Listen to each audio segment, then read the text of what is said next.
오늘은 계속해서요, 주님께서 주시는 말씀인데요,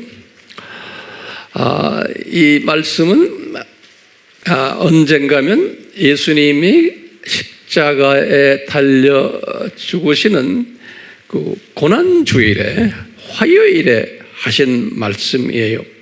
고난주일 화요일에 그날에 많은 말씀들을 하셨는데, 이 화요일에 하신 말씀들 중에서 우리가 몇 주 동안 계속해서 공부하고 있는 게 뭐냐면 7가지의 화가 있을진저, 이 말씀 우리가 쭉 공부했어요. 그리고는 우리가 지난 시간에 오 예루살렘, 오 예루살렘, 이런 말씀도 지난 시간에 우리가 공부했어요. 제가 이렇게 왜 복습을 하냐면 이 시스템을, 이 구조를 아셔야 돼요. 구조를 아셔야지만 성서를 정확하게 해석할 수가 있어요. 그렇기 때문에 제가 이렇게 계속해서 반복해서 말씀드리는 거예요. 고난주일 화요일 7가지 화 있을진저, 그리고는 오 예루살렘, 예루살렘, 이 말씀을 하시고, 그리고는 이분이 감람산으로 곧 올라가시는데, 지금 이 화요일에 하신 지금까지 공부한 말씀은 이렇게 보면은 예수님이 성전 안에서 말씀하셨는지, 안 그러면은 성전 앞에 뜰에서 말씀하셨는지 분명치는 않아요.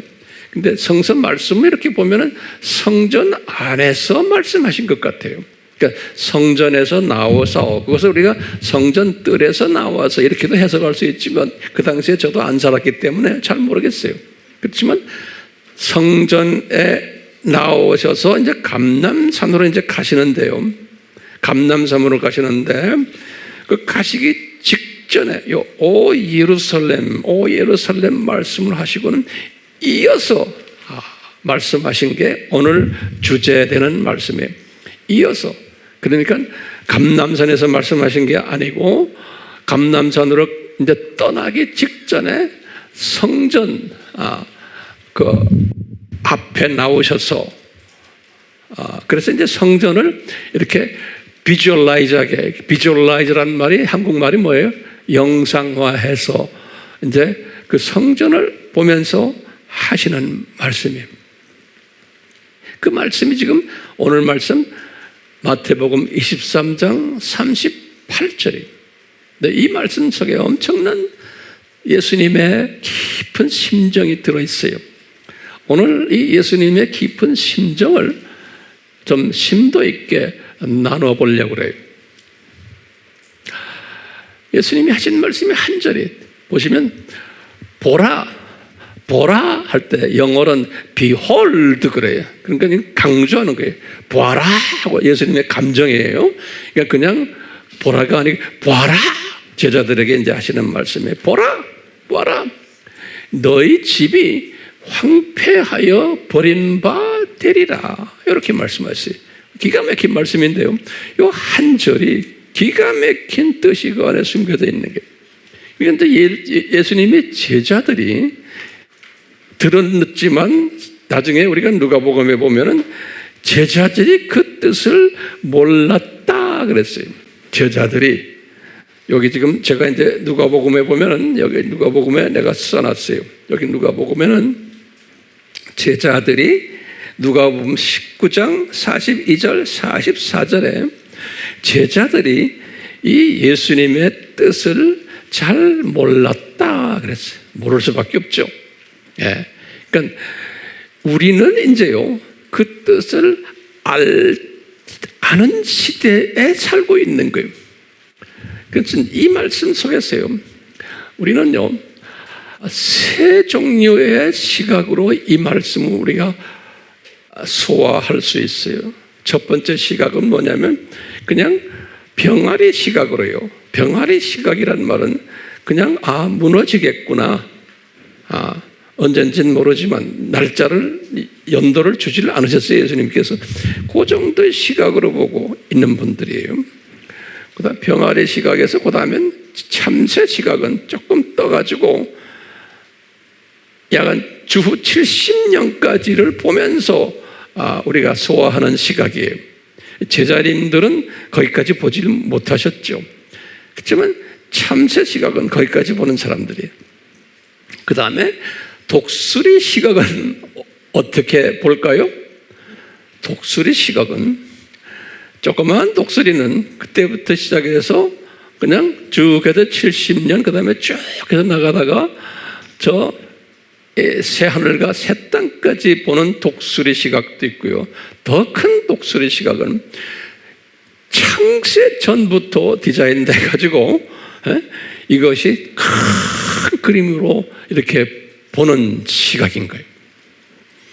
우리 AMI 그룹들은 어느 시각을 지금 계속해서 우리가 공부하고 있는지 아시죠? 우리는 성령님께서 저에게 이 독수리 시각을 이렇게 볼 수 있도록 이렇게 지혜를 주셔서 제가 깨달은 것을 한 20년 전부터 깨달은 것을 쭉 몸에 담고 있다가 가르치다가 지금 와서 이렇게 여러분들에게 제가 하나하나 지금 정리해 드리는 거예요. 그러니까요, 어떤 분은 이런 질문을 할 거예요. 목사님, 독수리 시각만 가지고 그거 하다 보면 뭐 구름 잡는 이야기 같아요? 라고 보는 사람들도 분명히 있어요. 그런데요, 이 독수리 시각을 가진 사람이 참새 시각도 가지게 되는 거예요. 제 말을 따라하세요? 여러분들도 그렇게 가야 돼요. 그 다음에 참새 시각을 가진 사람은 뭘 가져야 돼요? 병아리 시각도 가지고 있어야 되는 거예요. 그러니까 이 독수리는 그런 시각을 다 가지고 있는 전천후 시각자가 독수리예요. 그러니까요, 지금 요 병아리 시각은 이것이 곧 성전이 무너지겠구나라고 보는 거예요. 그러면서 그래, 성전 무너집니다. 또는 이것만에 우리 오늘 이 시간을 봐도요, 지금 세상이 지금 돌아가고 있는 이런 것들 보면서 신문이나 또는 지메일이나 또 뭐 여러 가지 보면 뭐 세상 돌아가는 거 우리 다 한 손바닥에 다 있잖아요. 얼마나 감사한지 몰라요. 보면서 그걸 가지고서 병아리 시각으로 먼저 보시고, 그러니까 세상 돌아가는 걸 다 아셔야 돼요. 병아리 시각으로. 그렇죠? 아신 다음에 그것을 참새 시각으로 한번 해석을 하든지 조금 더 넓게 보는 거예요. 그리고 그것을 독수리 시각으로 다시 한번 크게 보는, 이것이 지금 큰 독수리 시각을 보면 지금 이 저세상, 이 세상, 저세상이라는 큰 독수리 시각 안에서 지금 요 사건이 언제 일어나고 있고 왜 일어나고 있고 이것이 무슨 뜻이고 앞으로는 또 어떻게 될 것인가, 이걸 다 보는 분이 독수리 시각자인 거예요. 우리가 지금 그 연습을 하고 있지 않아요? 그 연습을 우리가 지금 하고 있는 거예요. 그러려면 이 병아리 시각을 철저하게 공부해야 돼요. 우리 성서를 철저히 공부해야 돼요. 그 다음에 또 뭐예요? 조금 올려서 참새 시각으로 성서를 또 볼 줄 알아야 되고, 그리고는 크게 또 보는 연습하는 거예요. 자, 그 연습을 저는 해야 된다고 믿고 과거 20년 동안 우리 AMI 팀들에게 직접 간접으로 말씀을 이렇게 나눠왔어요. 그 연습을 하는, 그렇게 해야 된다는 것을 저는 깨닫고 그렇게 이끌어왔어요. 그래서 그동안에 기초되는 병아리 시각 공부도 많이 했고 참새 시각 공부도 많이 했고 요 근래 와서는 이것을 기초로 해가지고 지금 독수리 시각 공부를 지금 하고 있는 거예요. 그런데 요 아바 공부니 이런 것을 그냥 들은 풍을만 했지 노트에 정리하고 가르치는 일을 하지 않으면은 이 참새 시각자까지는 가지만 이 독수리 시각을 잘못 해석하게 돼 있어요. 저는 그게 눈에 딱 보여요. 자, 그래서요, 오늘 우리가 중요한 이슈를 오늘 지금 우리가 공부할 텐데요. 예수님이 이 성전이 무너질 거다 그런 거예요. 이 성전이 그것도 황폐해진다고 그랬어요. 그 성전이 이제 그 다음에 이제 24장으로 가면 돌 하나도 남김없이 싹 다 자국도 없이 성전이 황폐해진다는 거예요. 그러니까 한국말로는 황폐해진다고 그랬어요. 영어로는 desolate라는 의미인데, 그러니까 아주 보면 자국도 없어진다는 거예요. 그러면 이게 우리 질문을 노트에다 좀 적었어요. 우리의 질문이 있어요. 굉장히 심각한 질문이에요. 우리가 이제 여러분들도 가르칠 때 이 질문을 던지세요. 도대체 첫 번째, 왜 이 보배로운, 이 성스러운 성전이 이렇게 황폐해지도록 디자인하셨나요? 이 보배로운 성전이, 그러면 황 목사님 뭐가 보배롭습니까? 이야기하면 뭐라 그래요? 예수님이 그랬어요. 그 안에 여호와께서, 예수님이 내가 거주한다. 그러니까 예수님이 상주하시는 곳이에요. 첫 번째는요. 그러니까 거룩한 곳이에요. 거룩한 곳이. 두 번째는요. 이 건물을 짓기 위해서, 이 건물을 짓기 위해서 엄청난 돈을 거기다가 투자한 거예요. 뿐만 아니라 수없는 일꾼들, 노동자들이 거기에 투자했고요. 또 뭐예요? 석공들, 그 다음에 재료들, 뭐 말도 못하죠. 거기다 또 뭡니까? 수없는 사람들이 목숨을 잃었어요. 그걸 짓느라고. 그러니까요, 돈을 엄청나게 들이고 희생을 엄청나게 하고 이런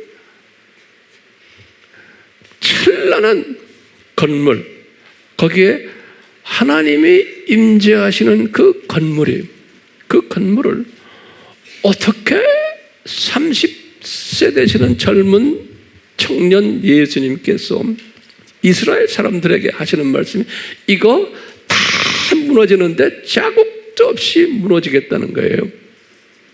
그러니까요, 이게 일반 상식으로는 이해가 안 되고, 이건 예수님의 입장에서도 이해가 되지만 예수님 주변 사람들이 볼 때는 이게 이해가 안 되는 거예요. 그러면서 나중에 예수님께서 하신 말씀이 있어요.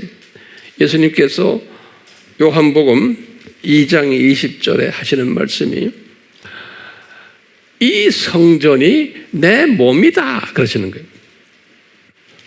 요한복음 몇 장 몇 절이야? 2장 20절이. 그러시면서 우리가 던질 만한 질문 중에 하나가 왜 이 성전이 무너져야만 하는 거예요? 왜? 이게 굉장히 중요한 질문이에요. 무너지게끔 디자인되어 있는 거예요. 이 성전이 누구의 잘잘못이 아니고, 그 다음에 이 성전이 나중에 누구가 이 성전이 된다고 그래서 예수님이 자기가 성전이 된다는 거예요. 그러니까 자기가 성전이라는 거예요, 예수님이. 근데 내 몸이 성전이라는 거예요. 예수님의 몸이. 그렇기 때문에 예수님이 십자가에서 몸이 부서지는 것, 그 자체가 성전이 부서지는 거예요. 그러니까 실제로 예수님의 몸이 부서지기 위해서는, 부서진 사건을 가르쳐 주려면 그동안에 지어왔던 성전이 무너져야만 되는 거예요. 무너져야만 되는 거예요. 그래서 예수님께서 이제 요한복음 2장에서 말씀하신 거예요. 요한복음 2장에서 예수님께서 지금 말씀하셨어요. 우리 아까 요한복음 2장 몇 절이라고 그랬어요? 2장 21절이. 예수님의 육체가 성전이다. 그러면 제가 한번 여쭤볼게요. 예수님의 육체가 성전이면은, 근데 그 성전이 무너져야만 된다고 그랬죠. 그렇죠? 그러면 이 디자인이 언제 시작이 된 거예요?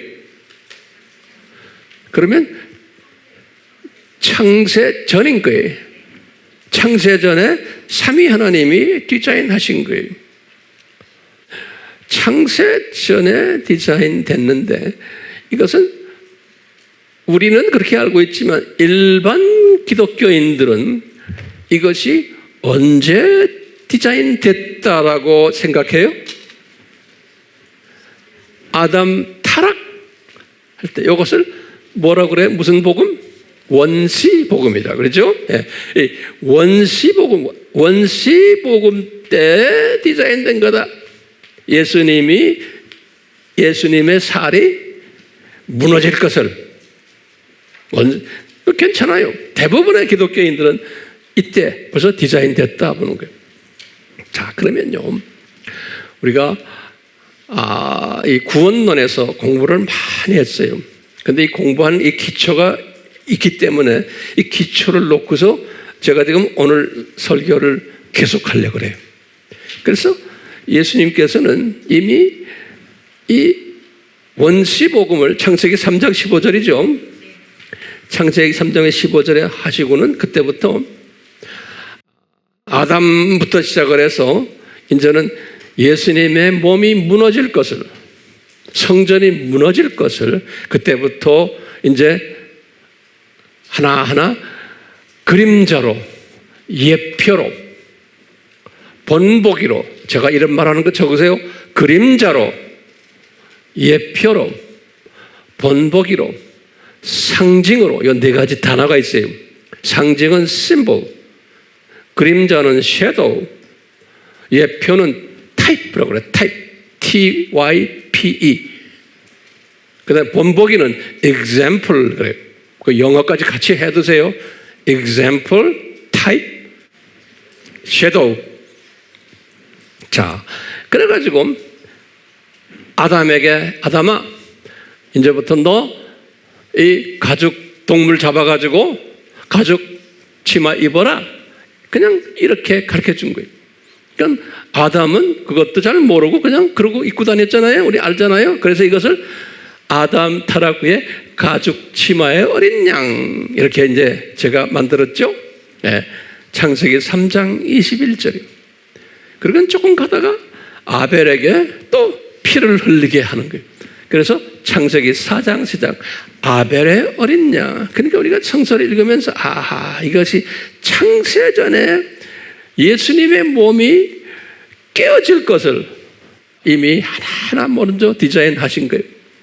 그리고는 이제 2500년 주전에 이제 방주를 지을 때 거기 보면 예수님의 피가 섞여 있어요. 그 안에 방주, 그 다음에 예수님의 피 알죠? 역청을 바르는 거죠. 이게 창세기 6장 14절이에요. 그리고는 이제 아브라함을 불러셔서 아들 이삭을 바쳐라, 모리아 산에서. 그럴 때 이삭이 누구의 상징이에요? 예수님의 상징이에요. 성서 어디에 나와요? 그러면 갈라디아서 3장 16절에 보면 바울이 깨달았어요. 그 바쳤던 모리아 산에서 바쳤던 이삭이 예수님의 섀도우, 예수님의 example, 예수님의 카피, 예수님의 심볼이었다는 거예요. 갈라디아서 어디에? 3장 16절에. 근데 정확하게 이삭을 바쳤던 그 자리가, 모리아 산이 크지만 거기에 딱 바쳤던 그 자리가, 거기서 예수님이 십자가에서 죽으신 자리인 거예요. 그 자리가. 네. 기가 막히게요. 2000년 후에. 근데 나중에 그 자리에 솔로몬이 예루살렘 성전을 959년에 지었는데 지성소 자리가 그 자리인 거예요. 성전도 지성소가 있죠. 성전 뜰이 있고 그 다음에 성소가 있고 지성소가 있죠. 그 제일 깊은 성전에 그 자리에 지성소 자리가 거기에 요 모리아산에서 이삭을 바쳤던 그 자리인 거예요. 정확하게. 예. 그리고는 이제 이 사람들이 출애굽을 한 거예요. 출애굽을 했을 때에 6월절 어린 양의 죽으심과 그 피에 의해서, 그래서 이제 어린 양의 피, 예수님의 피를 문설주의 기둥에 발랐기 때문에 구원받는 거예요. 그러니까 이 원죄가 구원받는 것은 예수님의 피 때문에 원죄가 구원받는 거예요. 원죄가. 요거 잘 따라하세요? 예. 그래서 지금 예수님의 피가 원죄예요. 그 구원받은 사람들이 나와가지고 구원받은 사람들이 그 다음에 뭐 했어요? 6월절 음식을 먹었죠? 요거 잘 정리하세요. 6월절 구원받은 사람들이 6월절 음식을 먹은 거예요. 그때 보면 6월절 음식에 뭐냐? 고기를 먹는 거예요. 그 고기가 뭐예요? 고기를 불태워서 거기에 무교병이라고 그랬죠. 무교병과 고기를 먹으라고 그랬죠. 요건 하나님의 말씀이. 그러니까 구원받은 하나님의 자녀는 하나님의 말씀을 계속, 그것도 이스트가 없는 깨끗한 하나님의 말씀을 계속 먹어야지만 성장한다는 거예요. 근데 꼭 말씀 먹을 때마다 쓴 나물과 같이 먹으라고 그랬거든요. 이 쓴 나물은 예수님의 보혈이에요. 그러니까 이건 구원을 위한 보혈이 아니에요. 이것은 뭐예요? 우리의 자범죄를 씻는 보혈인 거예요. 그래서 우리 오늘도 찬송했죠. 우리의 죄를 씻기는 이 예수님의 피밖에 없네. 네. 그러니까 우리 매일매일 씻는 자범죄라고 그래요. 영어로는 daily sin이라고 그래요. daily sins 복수로 돼 있어요. 이 자범죄를 씻기 위해서는 쓴 나물을 먹어줘야 되는 거예요. 그 쓴 나물이 예수님의 보혈을 상징해요. 왜냐? 우리 피가 백혈구 있잖아요. 백혈구. 이 독소를 제거하기 위해서 쓴 나물을 먹는다 그러죠. 예, 그래서 우리 몸에 독소란 건 우리가 짓는 모든 죄들이, 이 죄들을 씻기 위해서는 하나님의 자녀들이 계속해서 이 쓴 나물을 먹어줘야 돼요. 그러니까 성화되려면은 성경 말씀을 계속해서 잡수셔야 되고, 깨끗한 말씀을, 그 다음에 그 말씀 속에 숨겨져 있는 예수님의 보혈을 항상 먹고 간증하고 의지해야 되는 거예요. 그럴 때 영적으로 구원받은 자들이 성장하게 되어 있는 거예요. 그게 6월절 음식인 거예요. 그러니까 요 출애굽 전에까지는, 출애굽 전까지는 그냥 이렇게 모형으로 보여만 줬어요. 가죽 치마, 아벨, 방주, 모리아산에서 이삭이 죽는 이야기, 그러다가 구원 딱 받고 이제 우리 출애굽을 한 그때부터 더 구체적으로 이제 보여주시는 거예요. 지금 누구를 보여주는 거예요?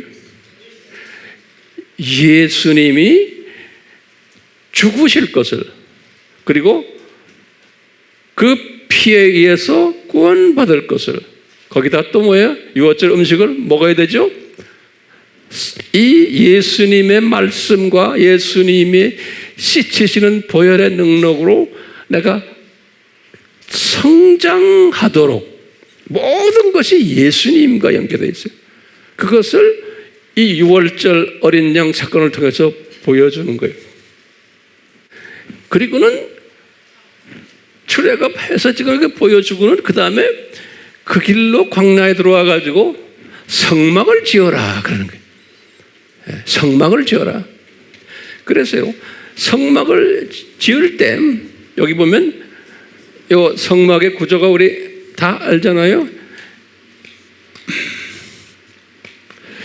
이게 뜰 아니에요, 뜰. 여기 이제 성소죠. 그 다음에 여기가 이제 지성소 아니에요, 지성소. 이렇게 지으라는 거예요. 지성소 여기.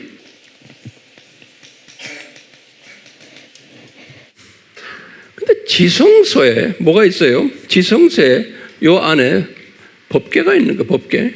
요 법궤 안에 요 세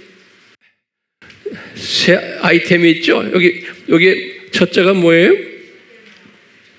요게 이 법궤 10계명의 그 돌판, 그렇죠? 10계명의 돌판은 성부 하나님을 상징하는 거예요. Father. 그리고 만나, 이것은 말씀이에요. 이건 예수님, Son, 예수님을 상징하는 거예요. 만나는. 그리고는 아론의 쌍난 지팡이는 성령님, Holy Spirit을 상징하는 거예요.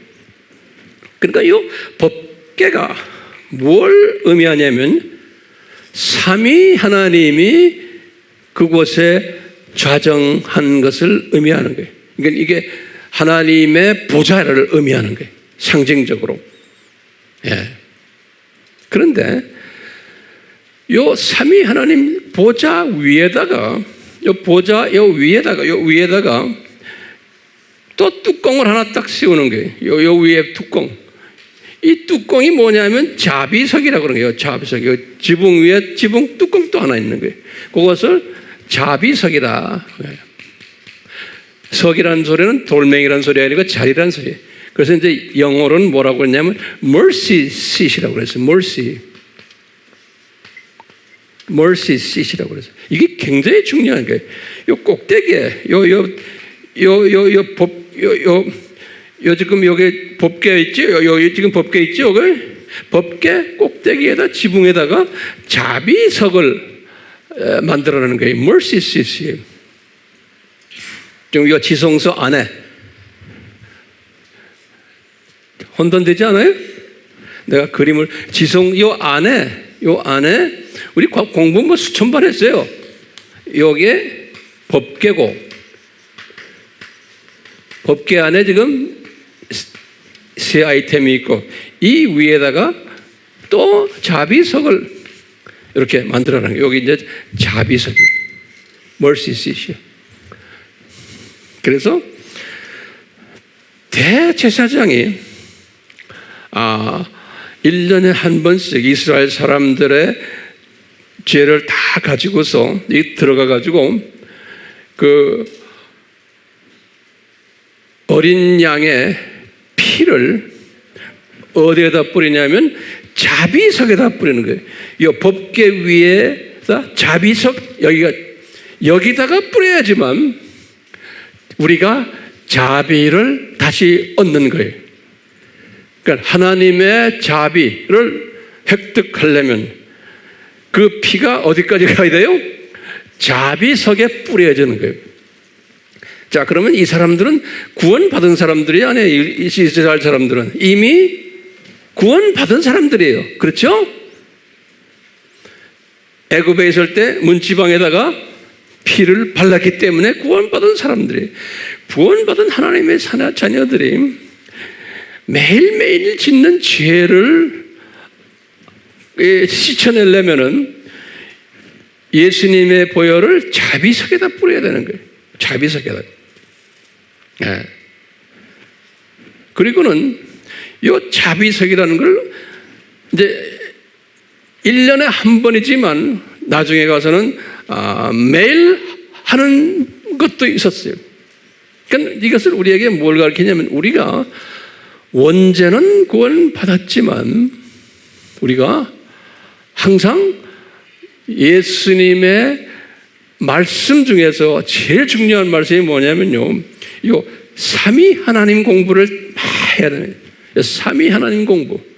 삼위 하나님의 공부를 하려면은 기독론, 성령론, 또 성부론 이거 다 공부해야 돼요. 성결론. 그런데 자비석, 피와 관계되는 용서받는 그 학문은 뭐예요? 이게 구원론인 거예요. 구원론. 그렇죠? 그러니까 구원론이 그렇게 중요한 거예요. 제가 지금 구원론의 일부를 지금 설명하는 거예요. 그러니까 구원받은 하나님의 자녀들이 예수님의 피의 역할은 두 예수님의 피의 역할을 계속 묵상해야 돼. 첫째는 뭐냐? 원죄를 예수님의 피가 나를 속했구나. 나의 원죄를. 그 다음에 두 번째는 뭐예요? 지금 여기 들어가는 것은 자범죄가 예수님의 피에 의해서 속함을 받아야 되는구나. 이 두 가지를 우리에게 가르쳐 주시는 거예요. 그리고는 삼위 하나님의 관해서 알아야 되고, 그래서 이제 이 성소에는 뭐가 있냐면 떡상 있죠, 떡상. 그 다음에 여기에 촛대가 있죠. 이게 다 누굽니까? 촛대도 예수님이. 떡상은 떡도 예수님이죠. 그러니까 기독론에 강해야 되는 거예요. 예. 예수님이 누구라는 것을. 그러니까 우리가 끊임없이 이 기독론 공부하잖아요. 그래요, 안 그래요? 예. 왜냐? 교회의 사명이 뭐냐? 교회의 사명이 이거예요. 그래서 구원받은 하나님의 자녀들이 하는 일이 뭐냐면 삼위일체 하나님 공부를 매일 해야 되고, 기독론 공부 매일 해야 되고, 그 다음에 무슨 공부예요? 구원론 공부를 매일 해야 되는 거예요. 그게 6월절 음식 먹는 사람들이, 그런 사람들은 이 영성이 점점 커지고 넓어지고 길어지고 깊어지고 그렇게 되어 있는 거예요. 네. 제가 여러분들이 그런 사람들로 이끌기 위해서 받은 그 사명이 제 사명이에요. 네. 근데 이런 것은 이제 보시겠지만 교회들이 이렇게 하지를 않았어요. 하나님이 안 할 것을 이스라엘 사람들이 모여 이 창조 목적 학교의 조교팀들이죠. 이스라엘 사람들이 그렇잖아요. 이 개념 굉장히 중요하잖아요. 이스라엘 사람들이 우리 예전에도 보았지만 이분들이 이 6월절 음식을 제대로 먹었어요, 안 먹었어요? 우리 안 먹은 거 쫙 내가 설명했죠. 그 말은 뭐냐면 신약 때 기독교인들이 그렇게 하지 않을 것을 미리 다 예표로 보여주신 거예요. 그 말을 좀 적어놓으세요. 이스라엘 사람들이 구약 때 6월절 음식을 제대로 안 먹었어요. 왜? 이 사람들이 나빠서가 아니에요. 이 사람들이 뭘 보여주기 위해서요? 신약 때 하나님의 자녀들이, 교회들이 이것을 안 할 것을 미리 예표로, 그림자로 보여준 거예요. 그러니까 이스라엘 사람들은 그냥 창조 목적 학교의 조교팀들이 미리 그림자로 이분들이 보여주는데, 현장 무대에서 역사 속에서 이것을 보여주는 거예요. 시청각으로. 예. 이분들이 그래가지고 무엇을 드라마로 보여주느냐면, 이분들이 이걸 제대로 안 하니까 이 성막을 지어놓고 안 해요. 근데 예수님께서는 좀 이따가 다윗에게 말하죠. 성전을 지어라. 왜냐? 성전은 어디다 지어야 돼요? 이 사람들은 성막은 계속 옮겨 다니잖아요. 광야에서 옮겨 다니고, 성전은 어디다가 지으려고 그래요? 모리아 산에다 지으시려고 그러는 거예요. 모리아 산에. 그래서 지성소 자리가 어디래요? 이삭을 바쳤던 그 자리. 그 자리를 지성소 자리로 하고, 그 자리가 나중에 예수님의 피 흘렸었던 자리예요. 예. 그래서 성전 중에서도 지금 지성소가 예수님이 정확하게 피를 흘렸던 십자가에서 그 자리에. 예. 기가 막히게. 이런 공부 제가 예전에 다 가르쳤어요, 여러분들에게. 기억나세요? 예. 근데 이렇게 제가 설명하니까 도움이 돼요, 안 돼요? 도움이 되죠. 예, 도움이 되죠. 자, 보세요. 그래가지고 성전을 지었어요, 솔로몬이. 열왕기상 6장 38에 보면 성전을 완성했다 그랬어요, 솔로몬이. 그런데 이분들이 성전을 완성해놓고는 성전 안에서 솔로몬부터 시작을 해가지고 이 6월절 음식을 제대로 먹었어요, 안 먹었어요? 잘 안 먹었어요. 그 똑같아요. 이건 뭐냐면 신약 때 크리스찬들이 건물을 버드르륵 지어놓고 그 안에서 이 예수님을 제대로 섬기지 않는다는 거예요. 6월절 음식 제대로 먹지 않고 딴짓한다는 거예요. 모두 보세요. 로마 가톨릭부터 종교회 쭉 나오다가 종교개혁이 일어나는데 종교개혁 위에도 루터교, 장로교, 무슨 침례교 뭐 할 거 없이요, 건물만 크게 지어놓고는 그 안에서 딴짓들 하고 있었어요. 그게 그 사람들이 나빠서가 아니고 이게 창조 목적 학교예요. 예. 그래서 이미 구약에서 다 보여준 거예요. 하나님의 자녀들이 그런 짓 할 것을. 그러니까 신약에 와서 그런 짓을 하게끔 되어 있는 거예요. 언제까지요? 예수님 오실 때까지. 이 세상은 하나님의 자녀들이 창조 목적을 지키지 않아가지고 혼쭐을 받는 이야기가 이 세상 이야기예요. 이게 학교예요, 학교. 이 개념 가지세요. 예? 그러니까 하나님의 자녀들을 훈련시키는 학교예요. 그래서 이것은 구약에서 다 보여주신 거예요. 자, 그렇기 때문에 성전을 파괴시켜버린 거예요. 그것 때문에 586 사건 우리 알죠? 누구를 사용했어요? 아랍 사람이에요. 아브라함의 후손 중에 하나예요. 느부갓네살 왕을 사용하셔서, 그래서 느부갓네살 왕이 내 종이다 그래. 예수님께서 여호와께 my servant 그랬어요. 내 종 느부갓네살을 내가 사용해가지고 시드기야 왕이 그냥 엄청 고생해서 끝나는, 이 시드기야 왕이 마지막 왕이에요. 여기에 성경 구절이 열왕기하 24장 18절에서 25장 26절까지 요 스토리들이에요. 이 성경 구절 제가 드리는 게 좋아요, 안 좋아요?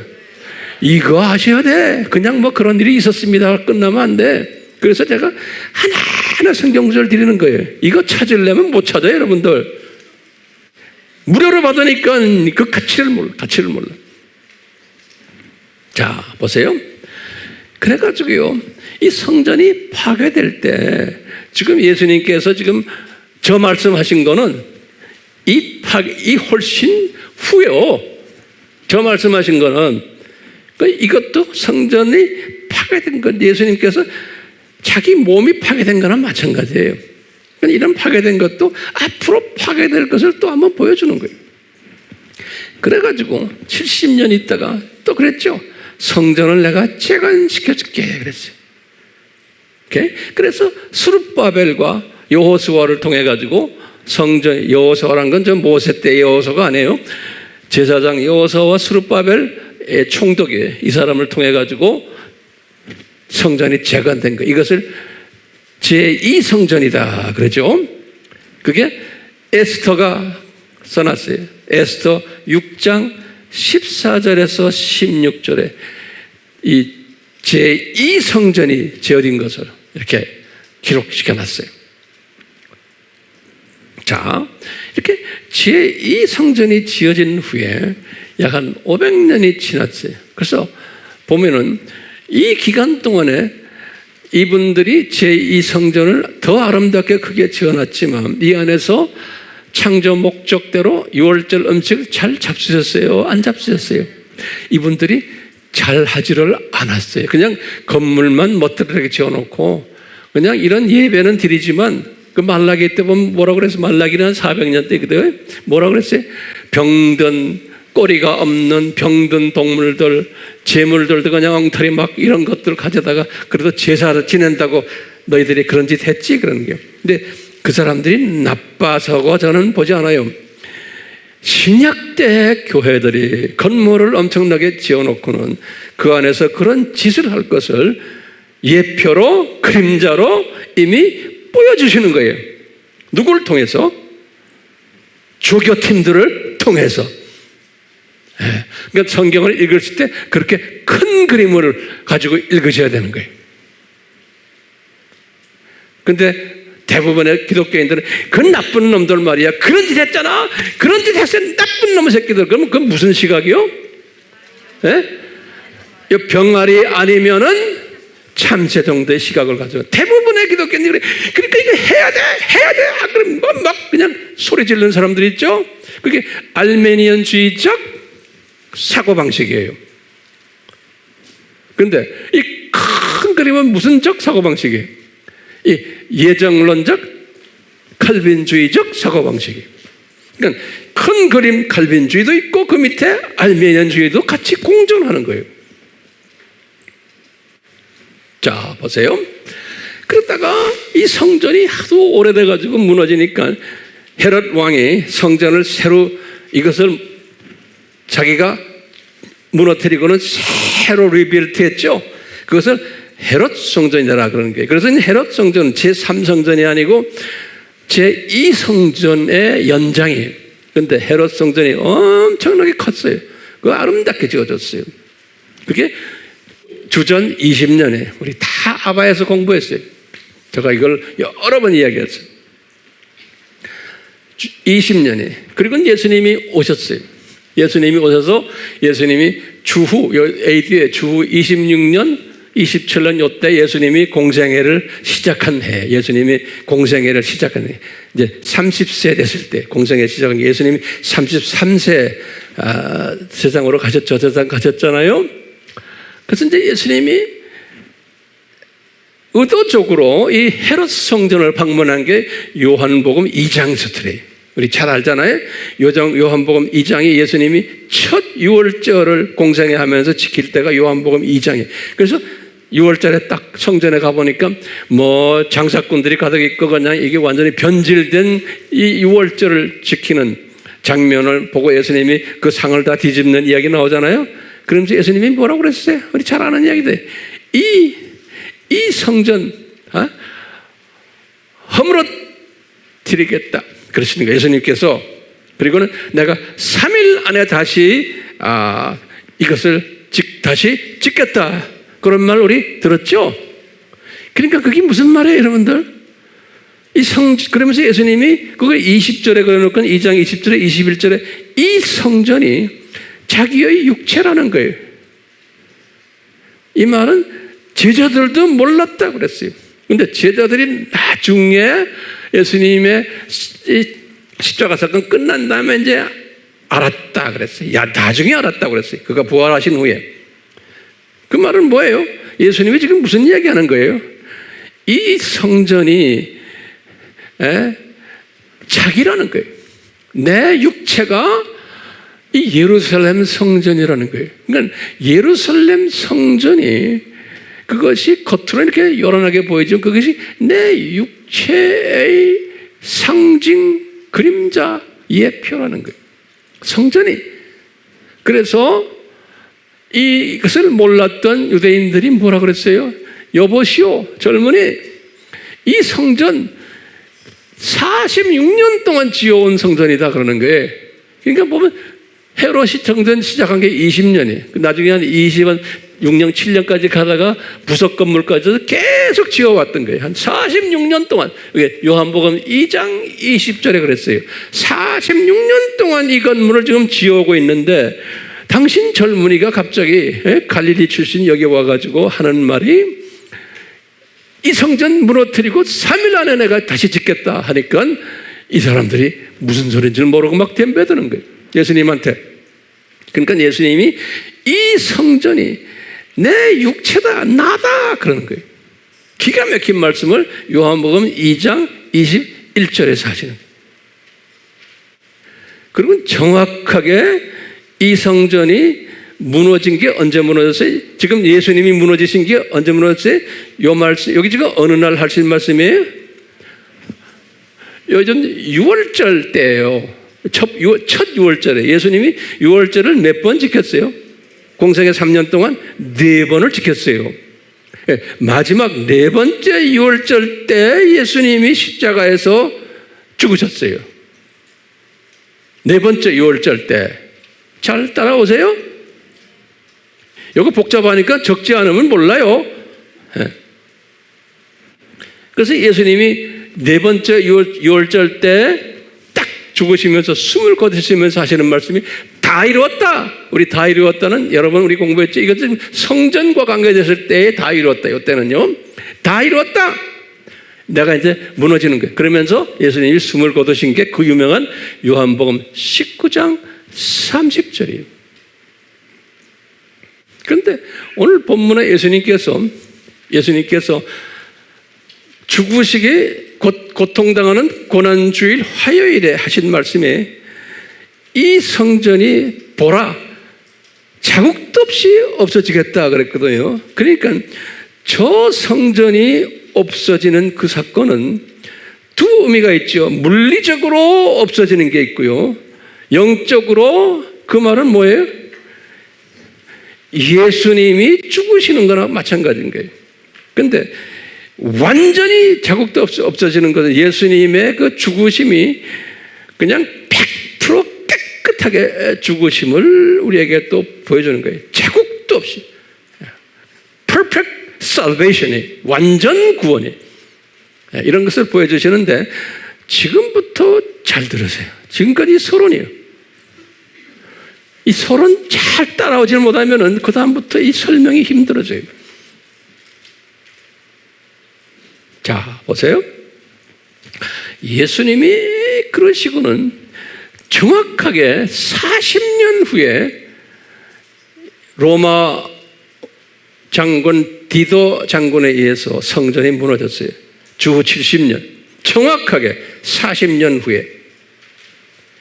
그러면 우리 질문이 또 있는 거예요. 예수님, 왜 40년까지 가십니까? 그냥 십자가에 달려서 죽으시는 그 순간에 성전도 같이 싹 없어지면 얼마나 편해요. 우리 이해도 쉽고. 그러면 저 성전이 예수님이구나 알 수 있잖아요. 그렇죠? 네. 예수님은 그 말씀하시고는 40년을 시간을 준 거예요. 그러면 이 40년이라는 이 기간이 기가 막힌 기간인 거예요. 보세요.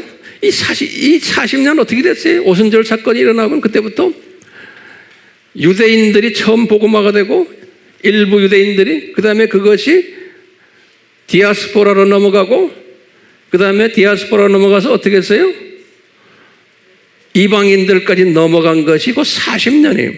첫 40년이. 그러니까 4라는 숫자는 굉장히 중요한 성경에서 말하는 훈련과 준비와 고통의 숫자가 4라는 숫자 아닙니까? 그러니까 정확하게 그 40년 동안 엄청난 일을 했어요.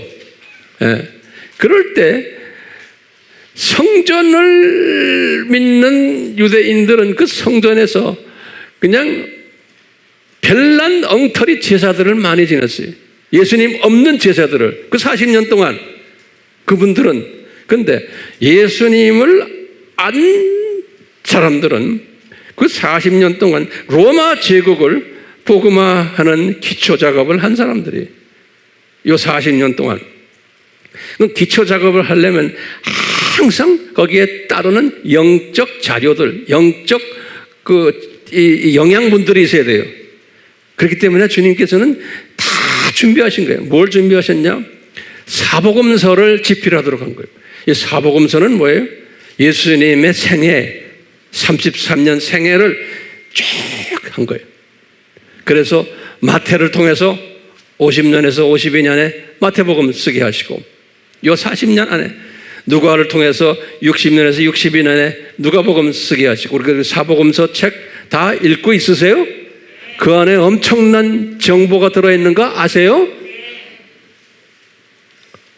그거 안 읽고 적당히 한두 번 보고 말아버리는 사람 꽤 있을 거예요. 그런 사람 주님이 안 쓰세요. 사랑하지 않으세요. 특히 우리 AMI 식구들은 황 목사님을 이 시각적으로 막 매일 보고 피부로 느끼는 사람들은 저와 똑같이 돼야 돼요. 그런데 안 하는 사람이 있어요. 자, 여기 봐요. 먼저 예수님의 생애, 마태복음, 누가복음, 마가는 65년, 67년, 요한복음은 68년에서 70년, 성전 무너지기 직전 그 기간에 쓴 게 요한복음이에요. 여기에 대한 자세한 것은 제가 설명 많이 했어요. 이렇게 해서 예수님의 생애를 40년 동안 쫙 글로 쓰게 해가지고 기독교인들이 그것을 받게 한 거예요. 그리고 이제 바울을 통해가지고 바울 서신들 쫙 신학을 정돈시켜준 거예요. 이 기간 동안, 40년 동안. 그리고 그 다음에 뭐예요? 야고보를 통해서, 베드로를 통해서, 베드로 전후서죠? 거기다가 이 40년 동안 뭐 했냐면은 순교의 피를 흘리게 한 거예요. 야고보가 첫 순교자예요. 사도행전 12장 2절. 그래서 쭉 해서 요한의 형제거든요. 야고보부터 쭉 해서 61년에 바나바, 65년에 베드로, 68년에 바울, 70년 바로 직전에 마가. 거기도 내가 사복음서에 보면 예수님의 제자들에게 첫 100년 동안 순교자들 이름을 쫙 적고 연도랑 어떻게 죽었다는 걸 다 내가 도표로 그려서 줬어요. 그 책 안에 다 있어요. 있어요, 없어요? 모르겠어요 하는 사람 회개하세요. 그 안에 엄청난 데이터가 들어있어요. 예. 그러니까 목회자들도요, 이런 데이터를 보고 목사님 고마워요. 우리가 아무리 찾아도 이런 건 없어요. 그런 걸 정리해가지고요, 깨달으려고 그러면 없어요. 미국의 어느 신학교나 어디 라이브러리에 가서 들여다봐도 그걸 딱 도표로 그려놓은 책이 없어요. 제가 아주 답답해서 내가 그걸 다 섭렵해가지고 쫙 만들어 놓은 거예요. 여러분들을 위해서. 감사합니다. 네, 성령님이 그렇게 하셨어요. 거기에 땀이 들어있어요. 자, 이거 지금 이 40년 동안 한 것 좀 보셨어요? 네, 40년 동안. 그러면서요, 예수님께서 이 성전이 파괴되는 이야기를 하셨잖아요. 근데 누가에게 하신 말씀이 기가 막힌 말씀이 있어요. 누가복음 21장 24절에 보면 뭐라고 그랬냐면요, 이 이방인의 때가 찰 때까지 이 예루살렘을 이방인들이 짓밟을 것이다 그랬어요. 기가 막힌 말씀이에요. 그러니까요, 요 예루살렘은 지금 주 70년 이후부터 이방인들이 짓밟았어요. 주 70년 이후부터요. 그러니까요, 요 말씀 잘 들으세요. 예수님이 미리 말했어요. 이 예루살렘이 이방인의 숫자가 찰 때까지 예루살렘은 짓밟힐 것이라는 거예요.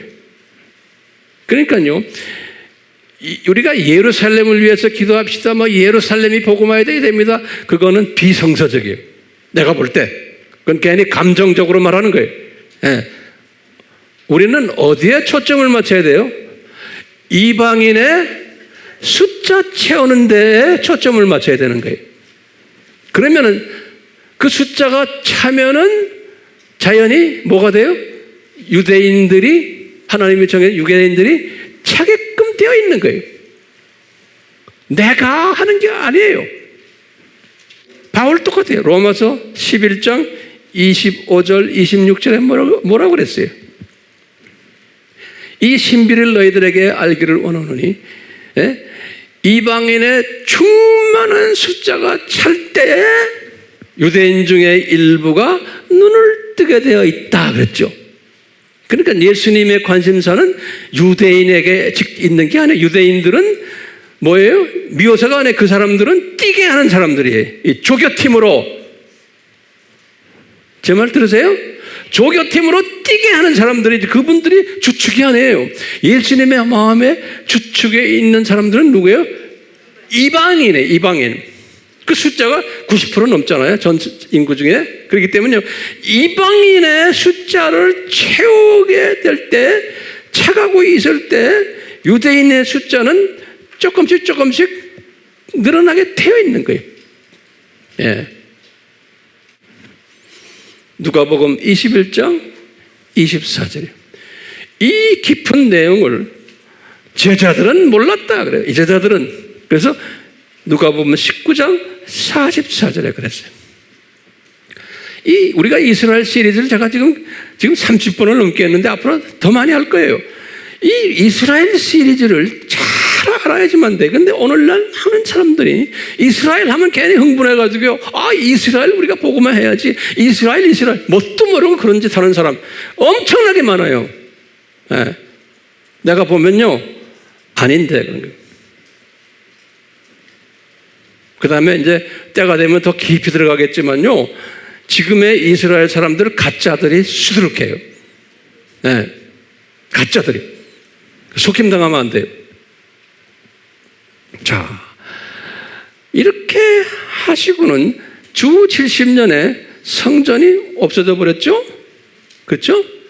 성전 없어지고 그러면서 여기까지 보면은 뭘 우리에게 가르치냐면은 신약 시대의 크리스천들아, 너희들 이제는 성전이 필요 있다 없다?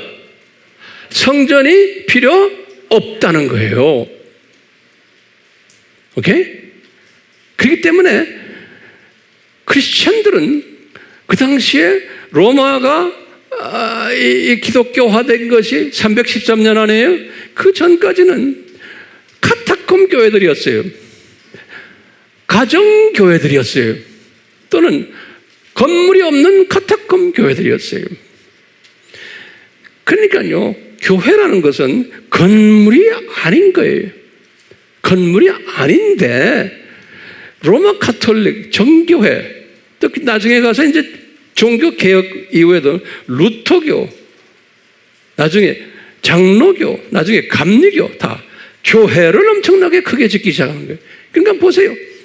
교회를 크게 짓는 그 교회가 지을 땐 뭐라고 그래요? 아, 이건 하나님이 계신 것이고 우리 교회가 부흥하려면 건물을 크게 아름답게 치장해야 된다라고 하지만 신약 때 그런 교회들이 그 속에 순수한 뭐가 빠져버렸어요? 유월절 음식이 빠져버린 거예요.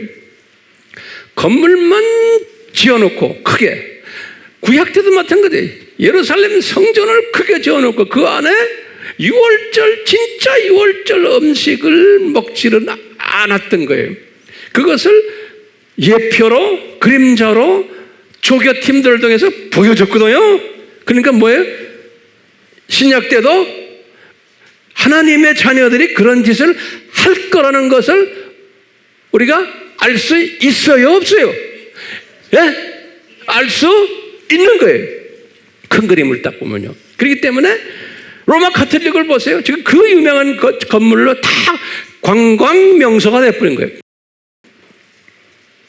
이 마지막 때 와가지고 이 개신교들 중에서 선교한다고 그러고 복음을 전한다 하면서 건물들을 엄청나게 지어놓고 크게 지어놓고 그 안에서 잔치를 하는데 우리나라도 그게 하잖아요. 그런데 지금 그렇게 크게 한 사람들 지금 여러분들 우리에게 지금 주님이 보여주시잖아요. 그 교회가 지금 변질된 것들 보여요? 안 보여요? 변질돼야 돼요? 안 돼야 돼요? 돼야 되는 거예요. 근데 사람들은 속힘을 당하는 거예요.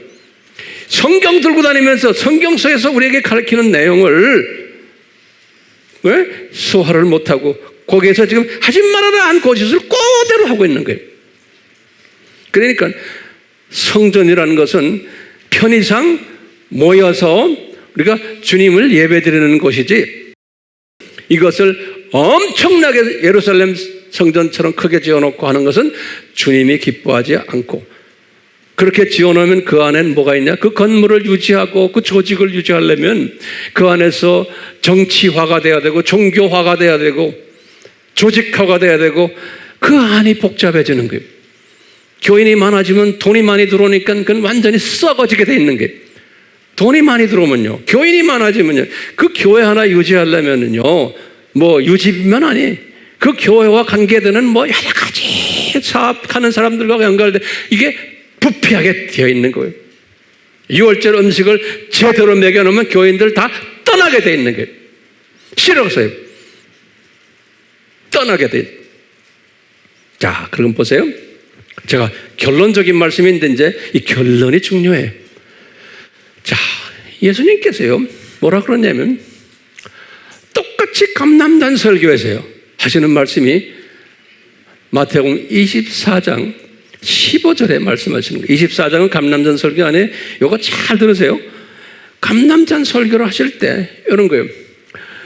마태복음 24장 14절에 하시는 말씀이 그 14절 전까지는 뭐냐면 여러 가지 상고들을 이야기하는 거예요. 그러다가 14절에 하시는 말씀 그 유명한 이 천국 복음이 모든 족속에게 전파되리니 그제서야 끝이 오리라. 이런 말씀 우리 다 알잖아요. 그러니까 이방인들이 숫자가 모든 족속일 때 그게 판타타 에스네 이방 사람들이 숫자를 채우는 일이 이 선거 속에서 있을 거라는 게, 우리가 지금 그래서 지금 이 방송교 하는 거 아닙니까? 했는데, 그러면 그 다음 절에 15절에 뭐라 그러냐면, 이게 중요한 말씀이에요. 뭐라 그러냐면, 예루살렘 성전에서 멸망에 가증한 것들이 거기에서 예배를 드렸다는 거예요. 이 말씀 하나 가지고 뭐냐면, 이 예수님의 공중 재림 전이에요. 예루살렘 성전이 다시 재건될 거구나 하는 거 우리가 아는 거예요. 그것을 무슨 성전이라고 그래요? 제3성전이라고 그러는 거예요. 제3성전. 지금까지 잘 따라오세요? 그러니까요, 지금 이 성전이 지어져야만 돼요? 안 지어져야만 돼요? 지어져야만 되는 거예요. 예수님의 공중재림 전에. 그래서 이미 다 준비되어 있어요. 성전 지금 짓는 이야기. 그 이야기는 우리 여러 번 했지만, 여러분들 이제 때가 되면 제가 자세히 하겠지만요. 그러니까 제3성전이 지어지는데, 이 제3성전에서 예배 보는 사람들의 모습 보니까 멸망에 가증한 것들이 예배를 본다는 거예요. 그 안에서요. 예. 그러면서 이 멸망에 가증한 것들이 성전에서 예배를 보는 것을 보거든 너희들 예루살렘에서 이제 떠나고 아이벤 사람들 조심하고 이제는 거기에서 이제 엄청난 파괴가 일어나기 시작한다는 거예요. 그러니까 예수님의 이제 7년 환란이 오기 직전에 이야기를 그렇게 하신 거예요. 그러니까 우리가 지금요, 예수님의 공중 재림이 오기 전에 여러 가지 사인들 우리 한 10가지 공부했죠? 그 사인 중에 중요한 사인이 뭐냐면 제가 보기에는 예루살렘 성전이 지어지는 거예요. 그런데 이미 그 성전 자리도 대강 어느 정도 결정이 되어 있고 거기에 대한 모든 머티리얼들, 자원들 다 준비되어 있고 이제 이슬람과 어느 정도 협상도 다 되어 있고 이제 성전 이제 언젠가는 짓게 돼 있잖아요. 근데 그 성전을 지을 때 어떤 사람들이 짓겠어요? 종교 다원주의, 또 두 번째 짐승, 이런 속한 사람들이 이슬람과 각 세계 종교와 하나 돼가지고 평화스럽게 성전을 지을 거요? 안 거요? 짓게끔 되어 있는 거예요. 근데 그 안에서 이제 예배를 보는데 보니까 중이 나가서 예배 참하고, 이슬람 임만이 가서 예배 참고, 유대교의 로마 카톨릭 종교의 사람들이 WCC 멤버들이죠. 거기서 예배를 집전할 거라는 거예요. 달라이 라마가 살아있으면 그 양반도 갈 거고. 지금 그런 짓들 해요, 안 해요? 지금 연습 게임 하고 있죠? 근데 성전이 지어지면은 그런 짓들을 하게 돼 있는데 그 성전은 누가 지을 거예요? 이 팀들이 지을 거예요. 이 팀들이. 이제 그런 때가 지금 우리 눈앞에 와 있는 거예요. 그래요, 안 그래요? 보이세요? 그런 때가 지금 와 있는데, 그럼 와 있으면, 이것 때가 예수님이 오시겠네? 이렇게만 있으면 안 되죠. 우리는 뭐 해야 돼요, 그러면요? 이방인의 숫자를 채우는 일에 집중해야 되는 거예요. 그러면 유대인들은 자동 따라오게 돼 있는 거예요. 유대인의 일부는. 그래서 우리가 지금 하고 있잖아요. 자, 그렇게 해서 이제 예수님이 공중재림에서 이제 오실 터인데, 그리고는 7년 환란에 들어갈 텐데, 7년 환란에 들어갈 때 그 환란 기간에 이렇게 자세히 보면요, 이 성전이 무너져요. 성전이, 제3성전이. 그리고는 보니까 에스겔한테 보여주셨어요. 에스겔에서 이제 40장부터 45장 보면요, 에스겔에게 제1000년 왕국 때 또 제4성전이 지어져서 그 안에서 성전에서 예배 보는 모습들이 쫙 자세하게 보여졌어요. 에스겔한테. 그러니까 성전이 몇 번 지어져요? 4번 지어지게 돼 있는 거예요. 근데 이 에스겔이 본 그 이 천년 왕국 때의 사성전도 필요해요? 안 필요해요? 실은 필요 없어요. 근데 필요 없는데 언제부터 필요 없어요? 예수님이 십자가에서 다 이루었다부터 성전이 필요 없어요. 그런데 이 가짜들이 성전을 지어놓고 성전의 중요성을 이야기하면서 계속 할 거예요. 성전의 본체가 이미 끝났는데 그래서 다 이루었다 그런 거예요. 그런데 예수님의 디자인에 계속 성전 지으려고 난리를 지을 거고 그 성전을 가지고서 예수님이 우리에게 사인을 보여주시는 거예요. 이 성전 가지고 시대를 분별하는. 오케이? 그래가지고는 천년왕국이 끝날 때 마지막 이제 추수일이 있으면서 이 사성전도 없어져 버리는 거예요. 그리고는 요한계시록에서 요한이 딱 보니까 새 예루살렘이 딱 있는데 거기 보니까 성전 찾으니까 없는 거예요. 예루살렘 하면 성전이 있어야 되잖아요. 그러니까 요한이 예루살렘 하니까 성전이 있어야 되는데 성전이 없는 거예요. 그러니까 요한이 성전이 안 보이더라. 예루살렘인데 그러면서 하시는 말씀이 그 성전이 예수님 자체다. 그러는 거예요. 요한계시록 21장 22절에.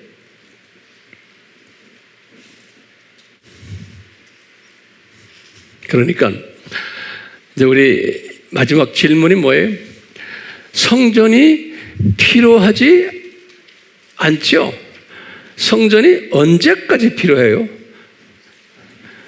이 예수님의 십자가 요 사건 전까지는 성전이 필요했어요. 가시적으로 보여주는 게 왜 필요했냐? 성전을 지어놓은 목적이 뭐예요? 네?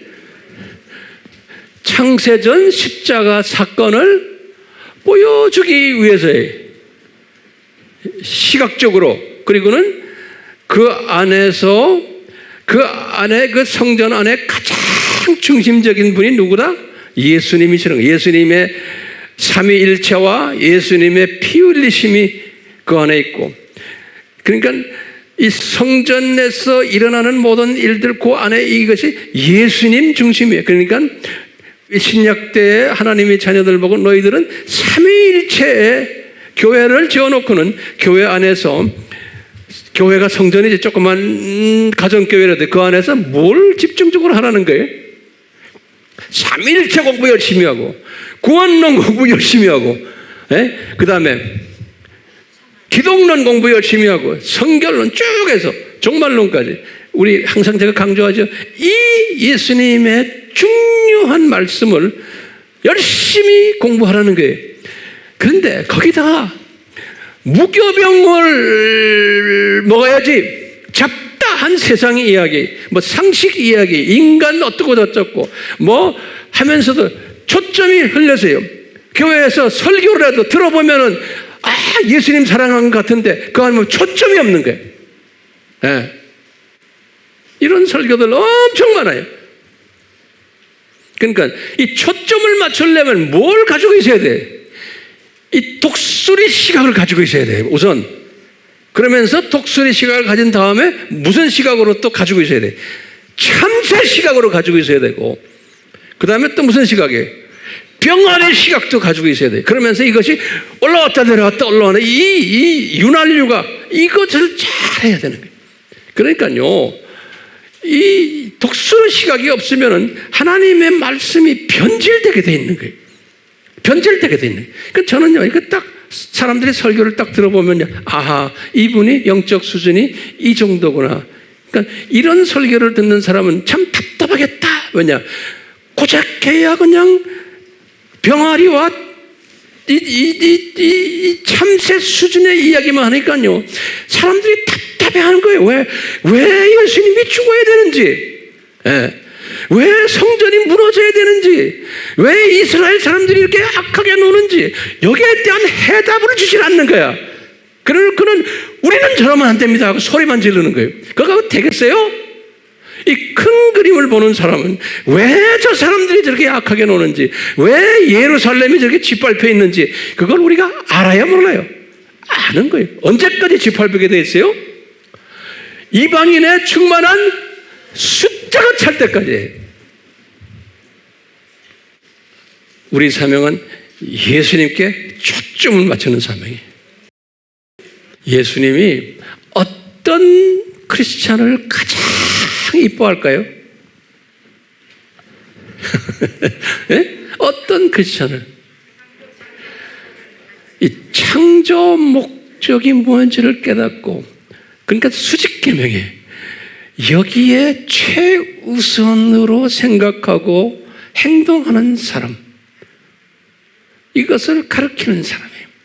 그러니까 다시 말하면요, 창조 목적, 그러니까 내가 인정받기 위해서, 내 출세를 위해서, 그러면 벌써 틀려먹은 거예요. 그렇죠? 창조 목적에서 어긋나는 거죠.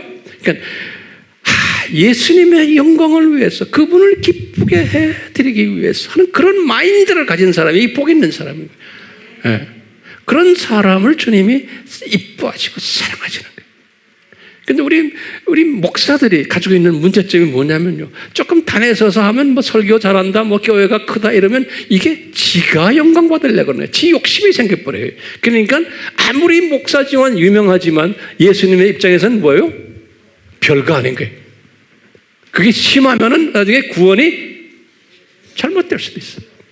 그렇기 때문에 여러분들이 그 시각을 가지고요, 저를 위해서 기도할 때도 우리 목사님이 뜰 때마다 겸손해지고 주님만 더 사랑하고 주님만 외치는 목사님 되게 기도해 주십시오. 이렇게 해주시면 주님이 얼마나 좋아하시겠어요? 그리고 저도 힘이 되고요. 내가 변질되면 안 되잖아요. 아멘. 삼위 하나님, 지금 제가 외친 이 외침이 삼위 하나님이 기뻐하시는 외침이 되고 우리에게는 큰 비전이 되는 그러한 외침이 되도록 복을 내려 주시옵소서. 예수님의 이름으로 기도드리옵나이다. 아멘.